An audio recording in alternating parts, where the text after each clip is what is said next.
Hurmatli kuzatuvchilar va tadqiqotchilar, davom etamiz. Bizning demak birinchi testimiz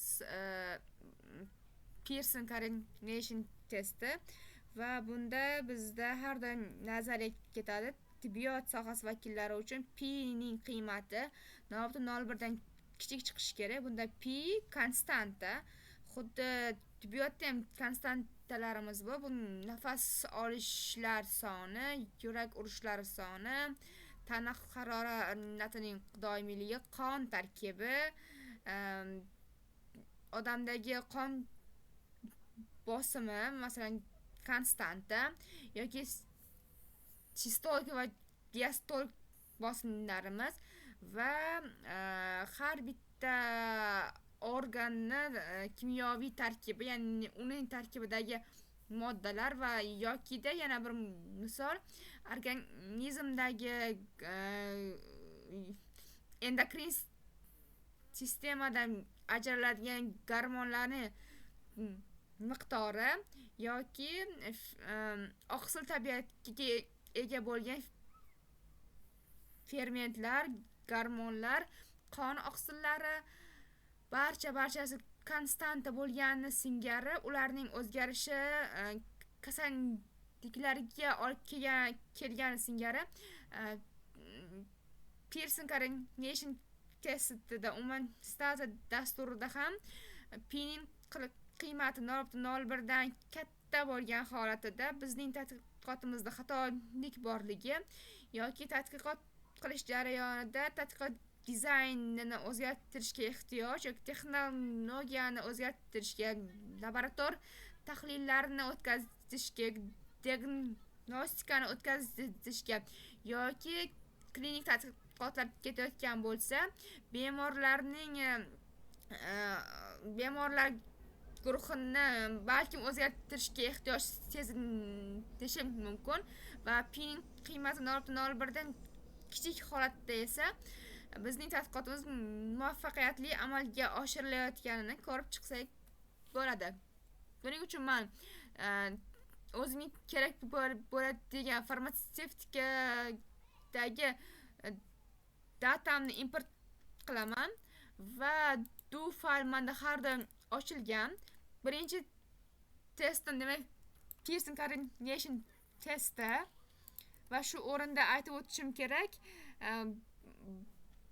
bitta do faylingiz bilan boshqa tahlillarni ham o'tkazishingiz mumkin, faqat bunda mana bu joydagi o'zgaruvchilarni o'zgartirishingiz shart bo'ladi. Agar o'zgartirmasangiz, shunaqa nomdagi o'zgaruvchi sizning datangizda bo'lmaganligi sababli sizda stata dasturida avtomatik xatolik kelib chiqadi va bunda men Y deb ko'zdagi o'zgarishlardan yechimni tanlaydigan bo'lsam, aynan bunga ta'sir qiluvchi omillar menda patsientning yoshi, kasbi va jinsi. Bu testni bajarishdan oldin biz bir marta regressiyaga e'tibor beramiz va regressiyada biz oldin model qurishda Y deb ko'zdagi o'zgarishlarga yechimni, Xlar deb yoshi, kasbi va jinsini keltirib tahlil o'tkazaman. Ya'ni bunda ko'rib turganingizdek, o'tgan safar ham tahlil qilgandik. Jami patsientlarimiz soni 101 nafarni tashkil qiladi va bunda bizda F testning qiymati 0.2 deb baholanmoqda. Ya'ni bu holatda bizda aslida 0.1 bo'lishi kerak edi, lekin 0.2 ni bermoqda va mana bu joyga e'tibor beradigan bo'lsak, T testning qiymati bizda 0.1 va oxirgi holati 0.5. Mana bu ikkita holatda biz bemalol Eshton gipotez, mana bu holatda asosan, chunki bu holatda 0.2 ga yaxlitlanishi ehtimoli katta. Mana bu holatda biz bemalol Eshton gipotezani rad etib HN qabul qilamiz, chunki ko'zdagi o'zgarishlarga muammo ko'zda bo'ladigan o'zgarishlar bilan muammoga patsientning yoshi ta'siri albatta bor va qolgan holatlarda nobud birdan katta chiqayotgani uchun mazkur muammoga patsientning kasbi jinsining ehtimoli yoki ta'siri mavjud emas degan gipoteza qo'yilmoqda va biz nobudni birdan katta chiqqani uchun eshitnol gipotezani qabul qilish darajamiz oshadi.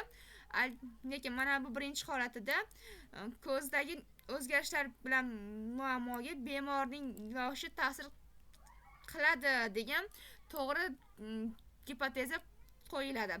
Bu holatlarda esa kasbi va jinsi ta'sir qilmaydi degan gipoteza qo'yilmoqda va bu holat bizning haqiqatimizga unchalik to'g'ri kelmaydi, chunki ko'zdagi o'zgarishlarga bemorning kasbi va uning jinsi ta'sir ko'rsatadi. Chunki kasbi deganda aynan IT xodimlari, jarrohlar va sport bilan sportdan suzish bilan asosan suzishda yokida uzoq mana xokkey sport turlarida doim sovuq muhitda mashg'ulot olib borgani uchun ta'sir ko'rsatadi.